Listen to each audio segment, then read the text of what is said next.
Congressman Alfredo Abelardo Bantug Benitez, magandang araw po sa inyo. And thank you for joining us. But let me go back a few days in the past. You voted for Faustino the third.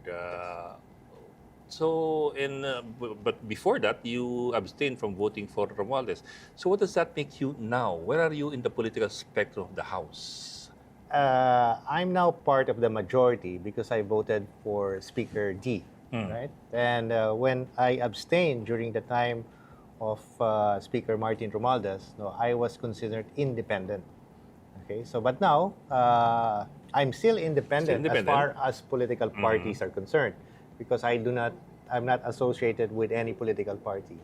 And at the same time, I am now part of the majority of the House of Representatives. You're independent as far as political alliances are political parties are concerned, but not as far as alliances are concerned. That's right. So where do you situate yourself now? As an independent, politically, wala kang party, pero you are with, of course, the majority bloc. That's right. Because I voted for the Speaker. So, in the House kasi, may mga may mga allocation ng mga political parties. So, the bigger the political parties, you have the more allocations. The more allocations they get. Be careful when you say allocations kasi iba dating ngayon. Well, the chairmanship. So, in other words, they're given you have to be careful with that. The selection of chairmanships that they can appoint. Yeah. The chairmanships and the leadership positions, for example. And leadership mga positions. Majority and deputy speakers. Okay. So you're not going to be getting any of those. I know wala pang announcements as far as going down the line after the speaker. Wala pang announcements. Wala pa, no? Kasi they'd like to ensure na matapos muna yung budget process. Kasi ilang linggo na lang, di ba? We have to send it to the Senate.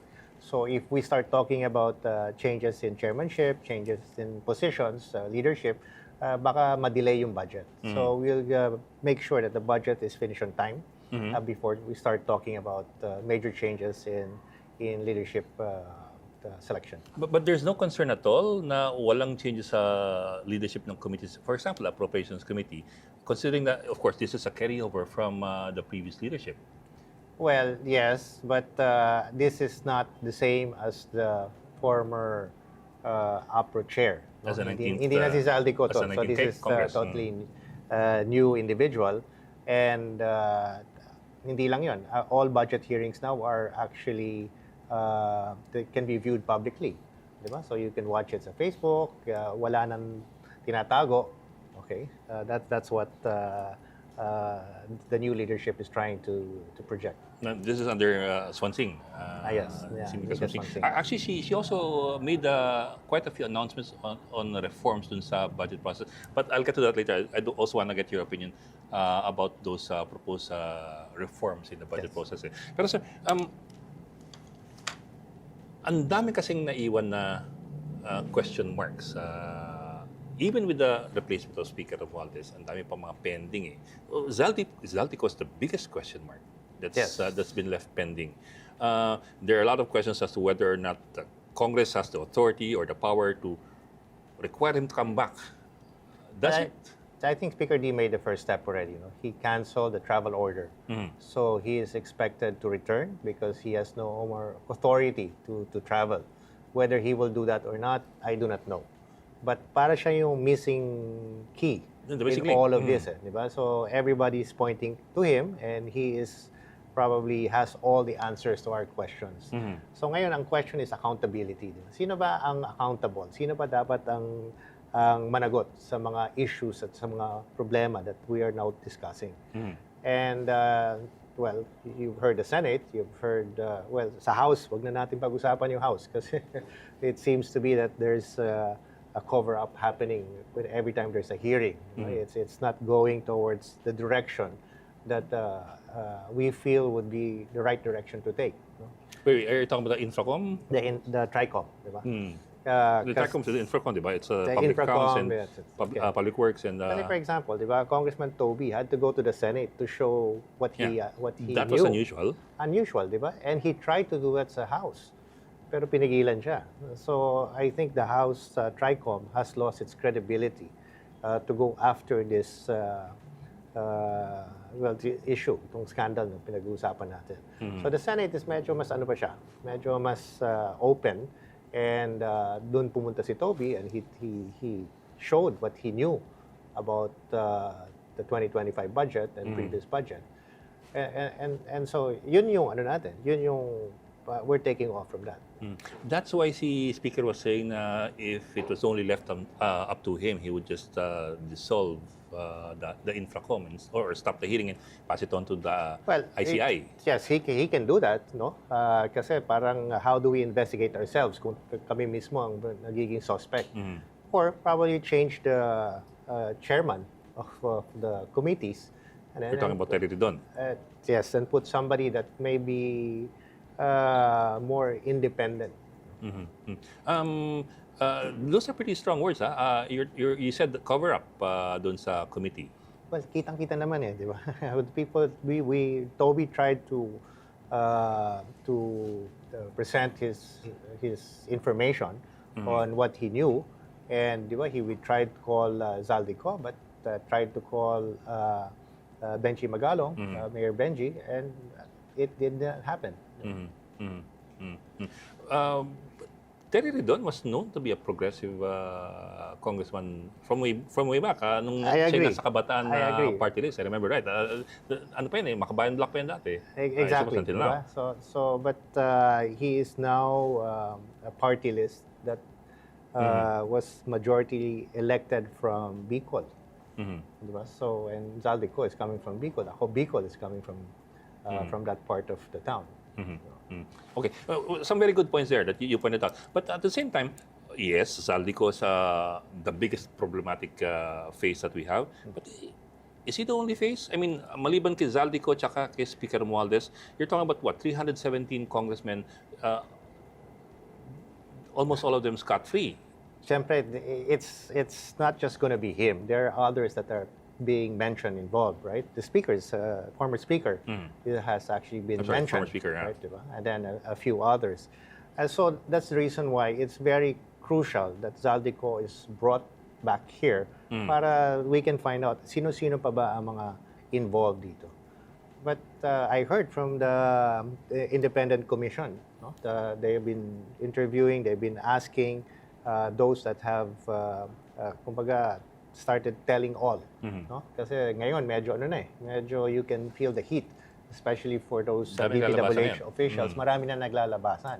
And I think the Senate earlier, the hearings sa Blue Ribbon, may mga nagte-testify na binabaliktad na yung dati nilang mga testimonies. Si Alcantara, biglang kumanta Bilang kumanta na yan, and so more will come. And I heard that the independent commission has probably now investigating a couple of mga congressmen and legislators. Hindi lang to, I think, tatlo. I heard it goes as high as 60. But my question is more of this. I know Zaldico is instrumental in a lot of things, but he's far and away in Never Neverland. We don't even know when we can get him back. Not unless you file a case and then he can be extradited. But until then, can't we ask the other legislators who probably have something to do with this as well? Kasi imposible naman na si Zaldi and si former speaker lang. I mean, that was my point kanina. Parang a massive chamber, 317 right now, I suppose we can't just say na silang dalawa lang nakakaalam. There were other legislators who probably had their fingers as well. I won't say in the pie, fingers as well on the ledger. Well, that's the job of the independent commission. They will be tasked to invite and investigate all legislators that are probably involved in this scandal, in this corruption issue. And I heard, even I saw it just on social media, that even the president is willing to testify of what he knows sa independent commission. So it just shows that this independent commission will be the agency or the institution that can properly investigate everyone irrespective whether you're an elected officials or not. Okay, bubukod ako ng konti. We've been talking about Congress for a while. Bubukod ako ng konti, and let me ask your opinion about this. The President has, since the SONA, the President said, mahiya naman kayo. And people palakpakan mga taong bayan, palakpakan din ng Kongreso. Yun na nga eh. Well, ako pumalakpak, tumayo rin ako. But I've not been a congressman for the past 6 years. Yeah. Right? So, I'm not part of this administration. What did you think of that? Nung sabi ng Pangulo, mahiya naman kayo at nagpalakpakan yung mga katabi mo at nagtayo ang iba. Well, yun na nga eh, di ba? Maraming plastic sa amin eh. Di ba? And you can see that some of the kahit na naman sa mga hearing natin, di ba? You can see how they nagagalit sila, they show this as if they were for the people.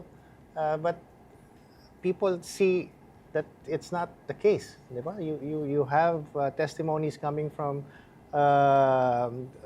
DPWH, mga contractors, that ito na, parang ito yung open secret na alam na ng tao to eh. In fact, buo na yung kwento eh. The narrative, as far as the people are concerned, is already done.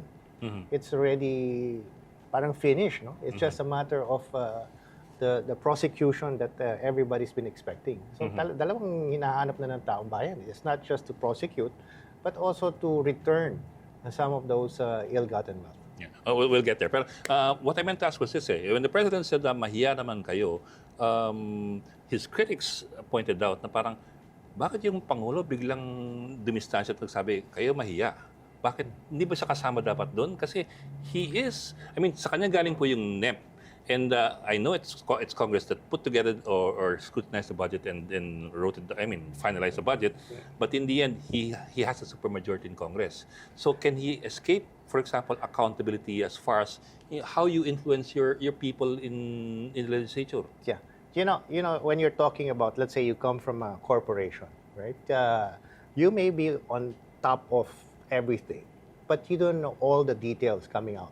Diba? That's why you have mga finance department, you have all of these people underneath you supposedly doing what they're supposed to do.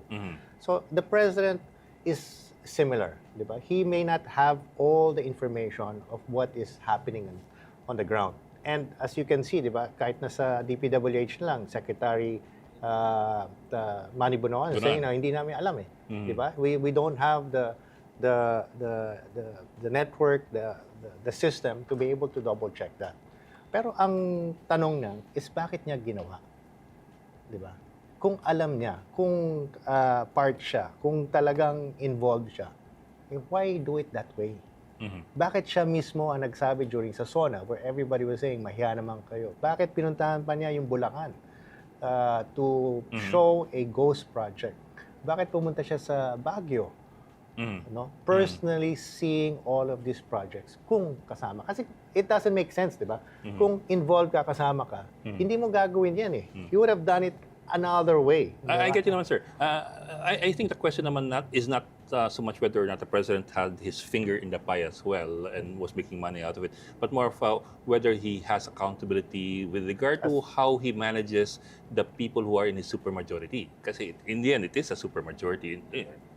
Yes, pero as you can also see, 'di ba? Sabi naman niya na walang sasantuhin, 'di ba? Whether kaibigan, kamag-anak, kalyado, 'di ba? The investigation will push through and then prosecute. And I have heard him also several times, 'di ba?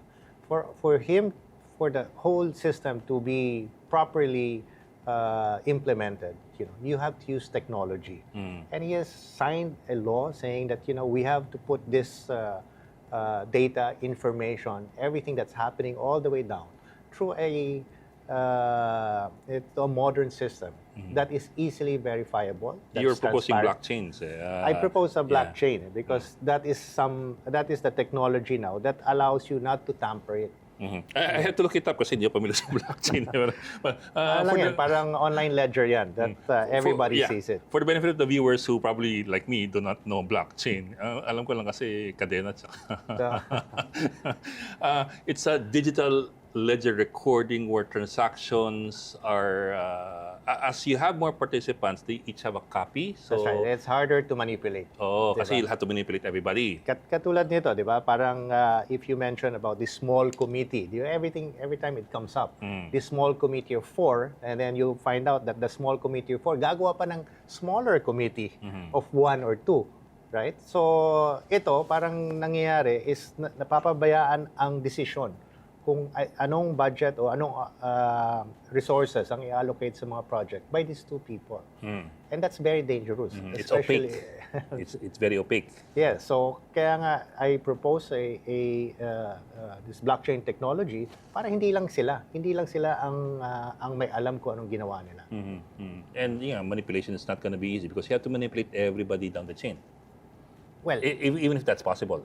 Well, ang nangyayari kasi sa atin ngayon is because after that, they say, ito na yung budget, parang people just took it for granted. Diba? Yan na yan. Yan na yung pinagkasunduan ng lahat.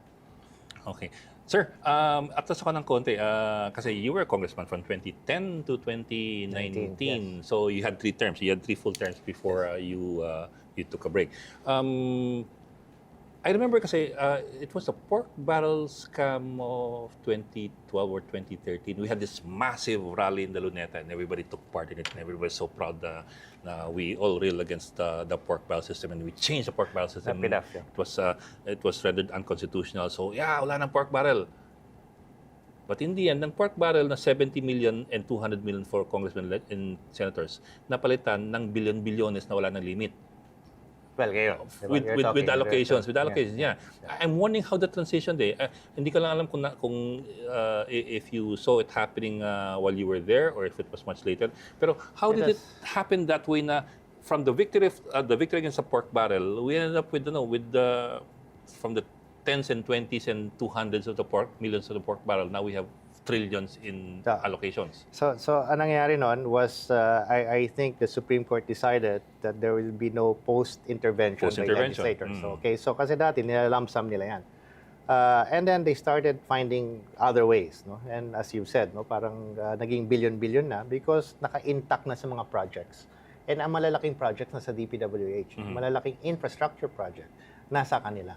So doon na sila nag-focus. I mean, I guess those who want to take advantage of the situation, kung paano nila gagatasan, so to speak, ang mga projects ng government. And if you look at the history, diba, I was not a congressman then, but during the previous administration, it was rock netting. Ito yung mga juicy projects na talagang yung mga bakal na net. Yung bakal na nalalagay dun sa mga slope protection, di ba? And these projects are actually high margins and malalaking amounts na linalagay sa kanila, di ba? And then after rock netting, it became flood control. So hindi natin alam kung ano baging next mutation itong systemic plunder of our resources. But again, as I've said, no, this can only be eliminated if we become transparent of all of the resources or appropriation that government will do. Speaking of transparency, you mentioned the small committees, and of course we will also have to talk about the BICAM.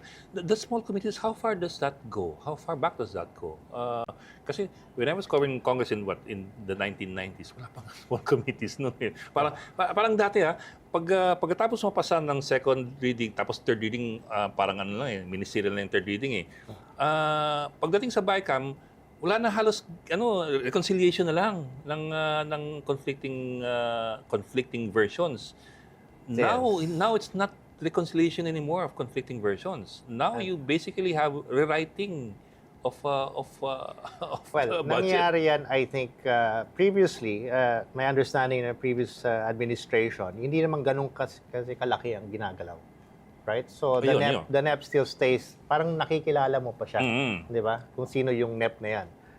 I think itong previous administration, this current administration, which was the 2025 budget, which I think the president also said that, was angry and vetoed some of the projects. 26 billion. Kasi lumobo na yung yung amount na pinagpalit nila From 800 billion for DPWH, naging 1.1 trillion.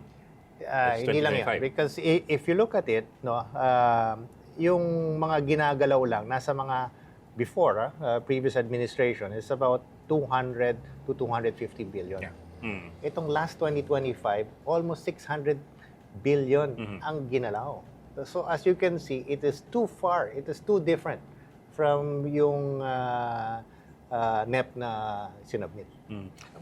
But do we know when this system started? Itong, I don't know if you'd call it, don't know if you'd even call it a system pero this practice started na yung BICAM has become its own monster, if you'd call it that. Well, yes, but you have to understand kasi lahat ng mga public officials, lahat ng mga congressmen, mga senators, they have to build constituency. Yeah. And for a congressman to be able to claim performance, they have to say, ito yung nagawa ko. Ito yung nadala ko dito. Ito yung tinayo ko. And that's normal. I mean, hindi naman bawal ang insertion actually, but insertions per se, they're not necessarily irregular. They're not necessarily illegal. Yes. So ang nangyayari sa insertions kasi is after the NEP is submitted, may mga ibang items doon na binabawasan, tapos nililipat kung saan nila gusto. Okay, so that's technically, when you say insertion, technically it is you're rearranging. You're shifting things around. Yeah, you're rearranging the national budget. And so it's you cannot blame congressman to lobby for more projects to go to your district, di ba? Ang talagang masamang nangyayari ngayon is hindi na linalabi para sa district. Naglalabi na lang sila para mas malaking komisyon na makuha nila. And I talked to Kong Toby, and then there was some people, some congressman that he knows about na yung distrito nila, okay, hindi naman nilalagay yung project na nilabi nila. Nilagay sa mga ibang lugar. So, yun ang parang questionable, di ba? Bakit mo hindi ilalagay sa distrito mo if you're after your constituency's welfare? Welfare constituency. Kung ilalagay mo sa iba yun, ibig sabihin, may tongpats ka. Ganun lang ang habol mo. Pero nga sir, but I know you were just re-elected in 2025 after 6-year hiatus from Congress. That's right. I'm wondering lang kung kailan nagsimula itong small committee and matagal na yan no? Matagal na yan. Kasi ang nangyayari ngayon, di ba, if you look at the 300 plus congressmen, okay, all of them will lobby. No? Lagay dito, lagay dito, lagay dito. Sino na magdi-decide nun? Di ba? Hindi naman parang toss coin yan. No? Sige, ito na lang. Kung sino ang manalo sa raffle, yun natin ilalagay. So, ang nag-collate noon at eventually will decide is this small committee, which Congress actually authorizes. Yes, sir. Pero sir, ideally, the small committee would be making insertions before the passage into third reading. Which is irregular. That's exactly what Kong Toby and I have been asking. Bakit ipapasa na sa plenary, tapos meron pang pwede pang galawin ng small committee. Hindi na final reading yun. Hindi dapat yun, di ba? Kasi parang sinabi ng plenary, should have the final say, the final approval. Pero ang sabi naman nila, yung plenary mismo nagsabi naman na bahala na si small committee gumawa.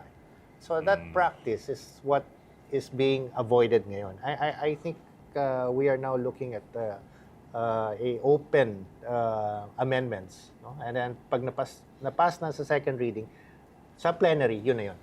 Ito, yung sabi ni Congresswoman Swansing, she wants the small committee scrapped. Would you agree with that? Number two, instead, form subcommittees to make amendments within the hearing, within the plenary hearings. Within the plenary hearings. In other words, bago mag-third and final reading. Tama. So that is the proper process. And so, babalik ngayon doon. Parang somewhere along the way, we got lost. Yan na nga. Kahit na diba yung sa mga DPWH projects, dati may mga LGU acceptance yan. So, yan, tas nawawala. I think, it's about time din. Ng mga tao sinabi na sobra na talaga. They've been, parang may impunity na. They don't care anymore. Alam mo yung mga ghost projects, napakadaling i-validate Yeah. Di ba? And if you Sisilip look ka at lang sa bintana kung nandiyan yung proyekto. Oo, di ba? Tapos, merong sistema ang DPWH na geotagging. Di ba? Yeah. You have to send a picture of the finished project. Pero hindi na rin ginagawa eh. So, talaga, Actually, sir, yun nga, what's amazing about it is impunity. Impunity, It's the sense of exactly. impunity. Parang I can get away with it. parang wala nang takot. Kaya nga itong nangyayari nito, the people are now demanding accountability. And if we do not go all out in this, di ba? Mangyayari ulit ito. Di ba? It has to teach a lesson sa everyone that if you do this, ganito talaga mangyayari sa inyo. And dapat hindi lang yung mga contractor at DPWH, pati mga public officials that are accountable. Okay. Before I shift gears into another topic, let me ask you, with in a continuation of this, what do you think of the September 21 rally against corruption flood control projects? Do you think it was successful? And number two, what do you see of what happened in Menjola and in Ayala Boulevard, the violence that occurred there? Yes.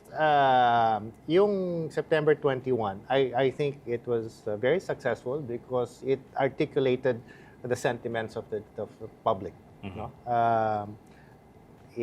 Nationwide, hindi lang I think sa Luneta, sa EDSA, there were rallies everywhere in Bacolod, nagkaroon din ng rally. And it just shows how frustrated people are. Right? And it's a clear sign that people are fed up.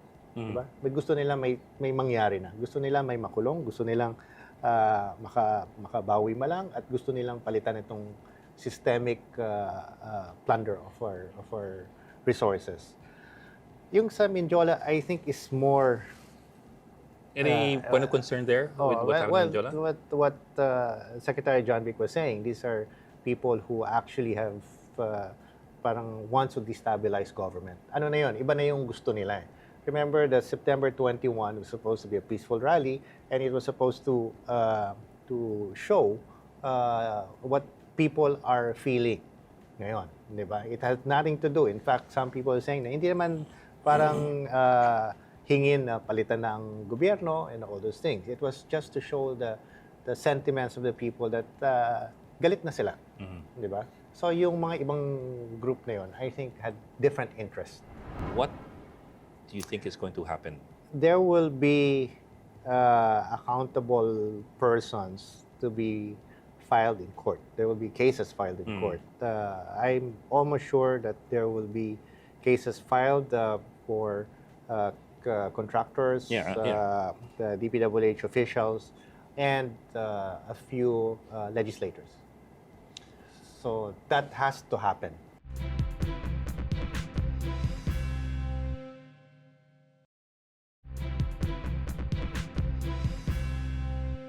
Sabi ng Pangulo, mahiya naman kayo at nagpalakpakan yung mga katabi mo at nagtayo ang iba. Well, yun na nga di ba? Maraming plastic sa amin Muntik na kayo maging speaker. Ano yan? It is a collegiate decision. In 2012, we were also happy, we were also proud, and we were also optimistic. And then, pork barrel got scrapped. Tapos parang we ended up with another problem altogether na No. may nahanap na bagong butas. How do we address that kind of problem na you plug a hole, another one comes up, and sometimes it's bigger than the previous one? What do we do about it? How do we go about it? Yeah. Yun na nga, di ba? Transparency is the key. Okay? Because once it's transparent, it's less room for corruption to happen. Kasi nakikita ng tao Di ba? So, hindi basta-basta nila makukunan, hindi basta-basta nila makukupitan because people are now watching. And so, how do we now make it as transparent as possible? And as we discussed earlier, di ba?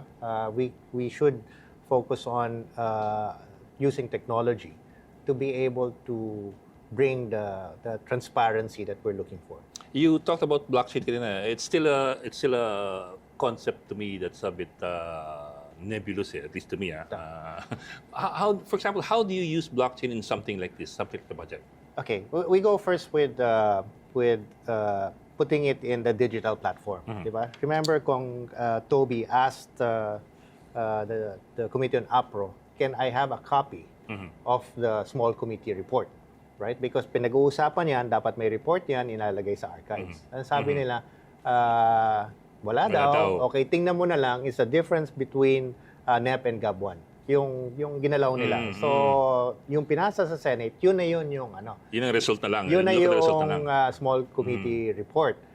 It takes what? There's 7,000 pages. How many books of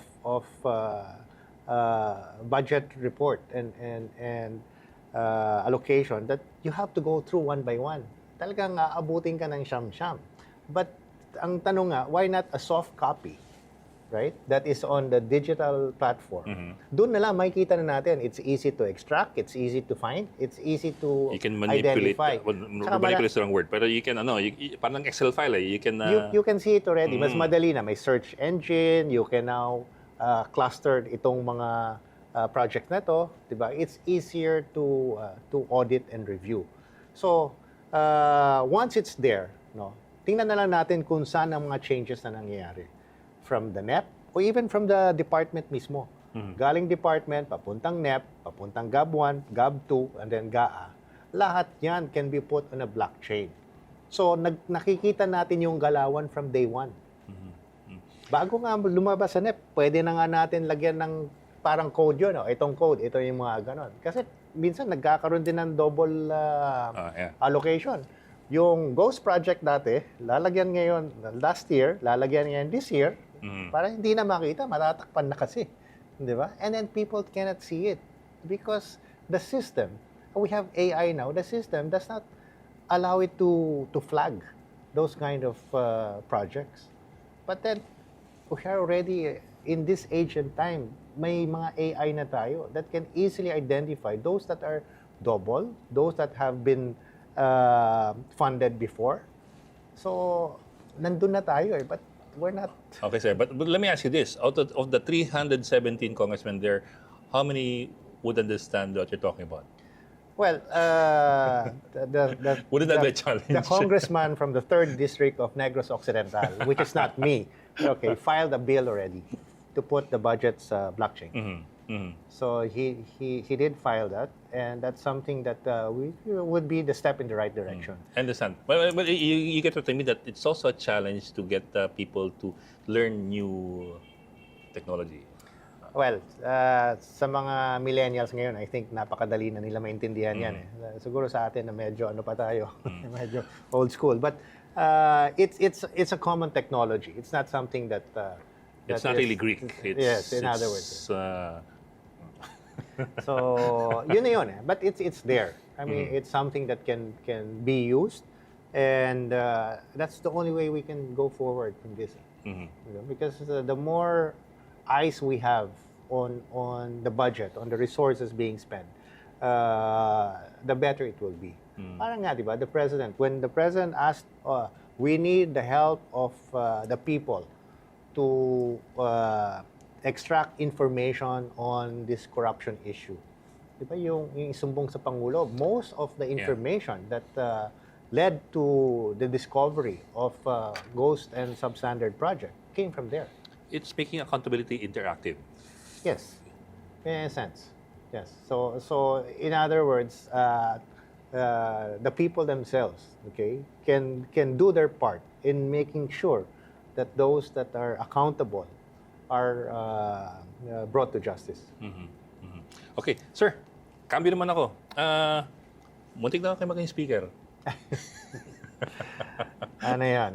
It is a collegiate decision that requires, of course, kung ano yung mga nagugustuhan ng mga colleagues ko.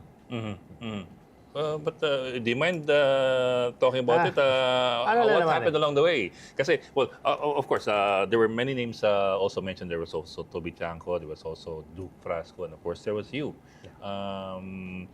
You were part of this, I don't know if you'd say part of it, but you were part of this group of independents who were supportive of the president but not supportive of his cousin. Yes. And that was, I suppose, also a major risk on your part. Yes. I guess that's where it's coming from. No? Kasi since hindi kami nag-support, nag-abstain kami sa election ni former Speaker Martin Romualdez, they thought, oh, so yeah, they will be running for Speaker, kakalabanin, etc. And we were just airing a sentiment that we felt that it should have been addressed. No? And we were very happy when the President mentioned these things, no, sa sona niya, na Mahiya naman kayo, yung famous speech niya. That really what we were looking for, right? So in the course of all of this, alam mo man, it's really a collegiate body that makes a decision, and ang challenge, of course, of the Speaker Boji D is he's coming from the majority, he's not coming from the independent who stood up against the former Speaker. Well, he has to prove himself, and the speech he gave, the acceptance speech that he gave, was very reassuring. Diba? Sinabi niya, hindi magiging, walang cover up, hindi tatakpan yung mga guilty, and then he will go after them, etc. So, yun, nandun tayo ngayon, diba? That is where we're waiting. Ano pa yung mga gagawin niya, aligned with what he said during his election of speakership. But there were also some people who were raising concerns na, Speaker has been actually in Congress for several terms already, and he's mostly been under the radar. Yes. Not for any fault of his own. I mean, of course, some people just work quietly. That's a given naman. But at the same time, if you're also under the radar, there's also a question of how much command you have over the rest of the chamber, where you have, in the Senate, you have 24 independent republics. In Congress, you have 317, I don't know, autonomous kingdoms. How do you manage that if you haven't been that prominent politically? Well, would that be difficult? I think sa lower house naman, people follow the leadership. No? So there is a consensus already. He was voted by 250 plus, no? Almost the same number as the speaker, as the former speaker. So that is already a sizable mandate to begin with. And something nice is what he said during his election.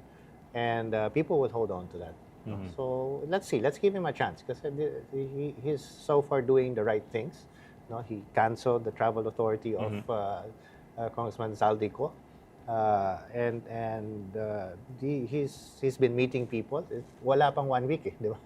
It's true. So let's give him the chance to perform what he has to do. On the other hand, he has made a declaration that may, I emphasize the word may not sit well with some congressmen. Sabi ni Speaker, kung siya lang, lalabas yung salin niya. I don't know how controversial that is with all the other congressmen. But that should be now the standard, because we are all suspects. We cannot bring back the trust of the people kung meron pa rin tayong tinatago.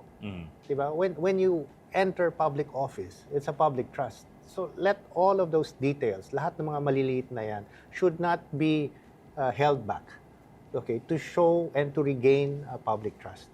Kung ako, that's fine. Diba? Let that be a model now for everybody to follow. Kasi the more that we start keeping things from the public, as I said, diba, the way to eradicate corruption is really transparency. The more that people will distrust public officials. At sama na ng pangalan ng Congress ngayon. Di ba? So you're for releasing the salins to the public? Yes. In fact, akala ko ever since it was open, because every time they talk... Not in a long time. But that's the reason why they know the net worth of mga congressmen, because it was made public. Well, sir, what happened in the past, I think in past decades was a summary released by the House leadership. 10 richest congressmen or 10 poorest congressmen. Yun ang ginagawa dati ng Congress. Yeah, that's what I see. Diba? But even that stopped. I just saw one. I just saw one. Released by the leadership of the House? Or parang ganon, di ba? I'm not sure if I just saw it on social media. Di ba? Na nakikita mo yung mga net worth ng mga congressmen. Let me look that up. Kasi sir, we haven't seen that in a while. even that stopped after then Ombudsman Martinez released the Memorandum Circular number 1 of 2019 or 2020, where he imposed new regulations on the release of silence. So, we are now under fire. Lahat na ngayon, di ba? Pag contractor ka, DPWH ka, in fact, Secretary Vince Dizon even wrote a memo saying, you're not obligated to wear your uniform. Kasi dahil baka kuyugin ka. Kuyugin ka ng mga ano. Even House of Representatives, may mga staff na talagang minamab pag nakita may sticker ng ano. So, that is really a bad sign. And we have to regain the trust, and any information or anything that will look like we're hiding things. But that might make you unpopular among your colleagues. If you push that. They just have to make sure that, when they enter public office, they have to be prepared to be transparent. Actually, sir, there are actual laws on the release of the silent. Then more so, di ba? So, in fact, 6713, for there might example. be a political shift after this, di ba? Parang nung COVID, lahat ng mga LGU, mga mayors, mga governors that did not perform during COVID had their days next election in 2022. So maraming mga entrenched, nakala mo talagang hindi matatalo, natalo during that time. So this is also similar. Ang mangyayari dito, those that have doubts from the public's mind will really have a day of reckoning sa 2028. May pabol nga pala ako, sir. I forgot to ask this kanina. Yung nga, nung July 28, dun sa election ni Speaker, you abstained. That was notable. But 7 of your colleagues from Negros Occidental voted for Speaker, including Javi. Yes. What happened there? Why? Not that you have to explain his position, but for people are curious why magkaiba kayo ng position. Yung mga ibang congressmen from my area, of course they have their reasons. It's better to ask them. Si Kong Javi naman, I assume because he's been very close with Kong Sandro, and they're really buddies, and so I think that would be one of the reasons why it tipped over. Pero they had another manifesto. They asked again all the congressmen from NIR to sign again the support for former Speaker Martin Romualdez. And Kong Javi did not sign that anymore. So, as you can see, it was probably just a personal reason at that time. But right after that, he declined signing the manifesto. Would he have voted for you if you ran for Speaker? You have to ask him. Hindi ko masasagot yun. Okay. Sige, sir. Okay. Cambio naman ako. May iba naman tayo ng konti at hindi masyadong controversial. You have a bill that you plan to file dividing Bacolod into 2 districts. Why is that? The population has gotten too big? Yes. Qualified na Bacolod ever since. I think even last election, it already qualified for redistricting. So, every time you have more representation, you have a better chance of bringing more resources to your district. Yeah. Ideally. So it's as simple as that. Okay. But see, your son now is a congressman of Third district of Negros Occidental. Okay nga That used to be my Sorry, district. I got confused there. Kaya minsan nga, pag may mga regalong na pinapadala sa mga ibang tao, nagpapasalamat sa akin. Ay, wala man akong pinadala. Yung pala, galing sa kanya. Okay, sir. Sige. Pardon me for my mistake there. Ibang issue naman. This big issue that's going to come up by February next year, impeachment of Sa Duterte, at least a possibility of the refiling of the impeachment complaint against Sa Duterte. What do you think are the chances there? Well, impeachment is a process to bring again accountability, di ba? It should not look like a political move, okay, for political interest. It has to be based on accountability. Now, I am not too familiar with the case of impeachment against you're talking about the vice president. The vice president, right? yeah. Okay. I'm not too familiar with that, but if it shows that there are some questions regarding her accountability, then the process should proceed. Okay, but if it becomes like a political move, just to use it as a tool, then I don't think it will fly. Mhm. But you used to be with PDP Laban. Would that put you in a bind or in a Hindi naman. Hindi naman conflicting, pero more Hindi of naman. would that put you in an awkward situation? Hindi naman. That's the reason why I went independent, because I don't really believe in the ideologies of the political parties. Diba? May mga sinasabi sila, but in practice, it's not being done. It's really an alignment of political forces.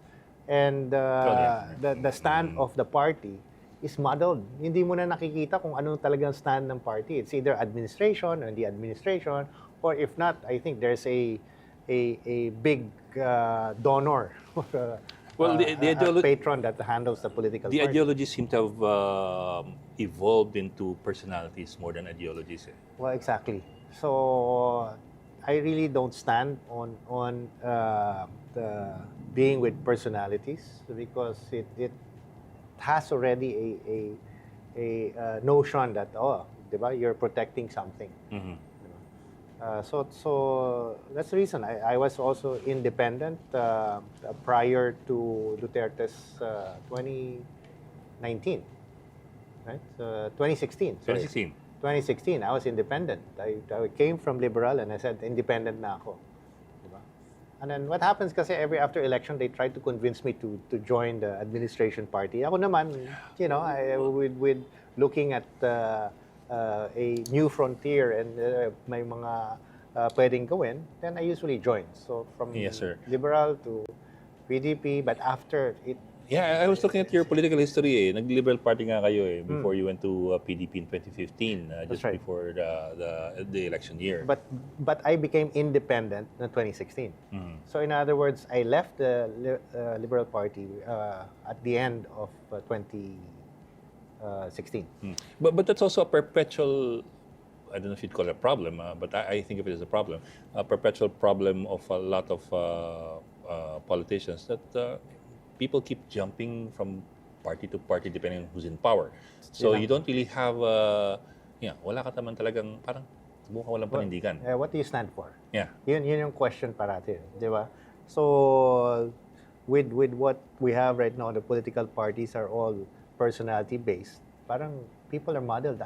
Where do you stand? Ano ba talagang tinatayuan mo? And I think that's one of those things that needs to be changed.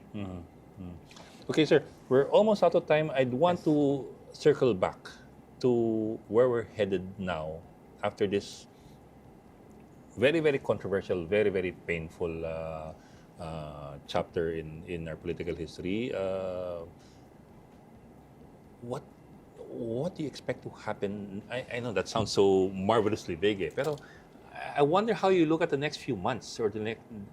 I shouldn't even say next few years. The next few months for this country, what do you think is going to happen? There will be accountable persons to be filed in court. There will be cases filed in court. I'm almost sure that there will be cases filed for contractors, the DPWH officials, and a few legislators. So that has to happen. You're talking about what should happen. Yes, but I also know that they're building a case already, and anytime soon, cases will be filed. But sir, you're talking about what should happen. I'm also asking, but that's a good point. But I'm also asking, Well, it's not what do you in think will happen? my authority to do that, diba? So I understand also that I was told that they're in the process now of filing the case. So it's going to happen based on what they tell me, and as I've said, it also has to happen, and it has to be everybody that is part this corruption. Yeah. Okay, without going into names yet because yung iba hindi pa na-file except for the DPWH people. Pero a lot of the names that have cropped up, for example, this morning, have cropped up. In fact, some of them had been to jail already. Yes, I think. But we keep on going around the same cycle. Well, How will things change if they ever will? well, we have to just accept the system that we have right now. So, it will be filed in court. The court will now have to do their own thing and make sure that they are brought to justice. Now, what justice is something that we'll wait and see what will happen. But as you've said, they've been in jail and they've been out in jail, etc. Tapos ito na naman. So parang ulit na lang to. Parang naglolokohan na lang ba tayo? Parang pork barrel din naman eh. Sabagay, pork barrel, bumalik naman in a Bumalik different, na, in a different version. So then maybe we need if you feel if we feel that it's going to be just a cycle of repeating itself and walang talagang justice na nangyayari, then maybe we need to rewrite some of our laws to make it more stringent in penalizing those who did wrong. I'm not putting forward any proposal. I'm just pointing out that parang, we're looking at some of the same people and some of the same issues. Well, we also have to understand that these people are re-elected. Di ba? It also, I think, incumbent on the voters or the electorate to vote wisely. Di ba? We always keep saying that, but we always keep saying that. Every 3 years, you say it, every 3 years. And then pag nandyan, magagalit tayo. Di ba? I guess changes also has to happen within ourselves as citizens of this country, right? And if we can't understand that, then we will be having this kind of situation over and over again. We'll keep having this kind of conversation. Di ba? And these kinds of na lang, hearings. di ba? But I think this time medyo namulat na ang tao. They have seen the danger of what will happen if they don't vote wisely. And actually I'm happy because buong bayan ngayon talagang nakatutok dito eh. Ito na yung parang pinaka prime time na teleserye or actually everybody has an opinion now eh. TV series na pinapanood ng lahat. And it affects everybody. Kasi most of the electorate sasabihin lang nila wala man akong dyan eh. Wala akong taya. Hindi, nothing will happen to me. Ganun pa rin. Kung anong hirap ko, ganun pa rin ang mangyayari dyan. Whether si politician A or politician B. Di ba? Pero ngayon, nakikita nila, tatamaan kayo eh. Di ba? These as taxes that could have helped you pay your hospital bills, pay your funeral parlors. And hindi na to parang sila-sila lang to. Lahat na tayo. So this will probably trigger, a new mindset in how voters elect their officials. Okay. Optimism from Congressman Albee Benitez. Maraming salamat, sir, for Thank today. you. Thank you po.